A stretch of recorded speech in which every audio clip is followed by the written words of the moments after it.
Stove on பண்ணி கடாயை வச்சுட்டு அதில் ஒரு டீஸ்பூன் அளவு எண்ணெய் சேர்த்திட்டு ஒரு சிறு துண்டு அளவு புளியை போட்டு நம்ம புளியை நல்லா வறுத்து எடுத்துக்கலாம். இது கூடவே புளியை தனியாக எடுத்து வச்ச பின்னாடி 2 டீஸ்பூன் அளவில் கடலைப்பருப்பு, 2 டீஸ்பூன் அளவில் மல்லி, 2 டீஸ்பூன் அளவில் வெள்ளை உளுந்தம் பருப்பு சேர்த்து நல்லா சிவக்க வறுத்து எடுத்த பின்னாடி நம்ம காரத்துக்கு ஏற்ப வரமிளகா சேர்த்திக்கலாம். இன்றைக்கி நான் ஒரு 6 வரமிளகா எடுத்துருக்கிறேன். இந்த பருப்பு கலவையை நல்லா ஆற வச்ச பின்னாடி மிக்சியில் போட்டு கோர்ஸாக ஒரு பவுடர் பண்ணி எடுத்துகிட்டு வந்துடலாம்.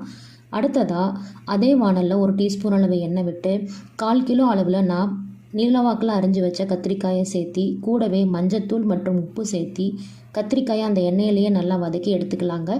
இதுக்கு இந்த டிஷ் பண்ணும்போது நம்ம தண்ணி சேர்க்க தேவையில்லை. அந்த எண்ணெயிலேயே அந்த கத்திரிக்காய் நல்லா வதங்கி கொடுக்குறதா இதுக்கான டேஸ்ட் ரொம்ப நல்லாயிருக்கும். கத்திரிக்காய் நல்லா வதங்கின பின்னாடி நம்ம தயார் செஞ்சு வச்சுருந்த பொடியை 2 டீஸ்பூன் அளவில் சேர்த்தி எல்லா பக்கமும் நல்லா ஸ்ப்ரெட் ஆகிற மாதிரி நல்லா ஈவனாக கலந்து எடுத்துக்கலாம். ஸ்டவ்வை நல்லா ஸ்லோ ஃப்ளேமில் வச்சு ஒரு 5 நிமிஷத்துக்கு ஒருக்கா நல்லா கலந்து விட்டோம் அப்படின்னாக்கா அதோட காரத்தன்மை கத்திரிக்காயில் இறங்கி சுவை ரொம்ப அருமையாக இருக்கும்.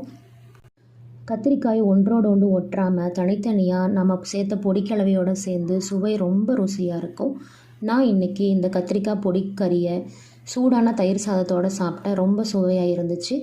உங்களுக்கு எப்படி சாப்பிட்டா பிடிக்கும்னு கமெண்ட்டில் தெரிவிங்க. நன்றி.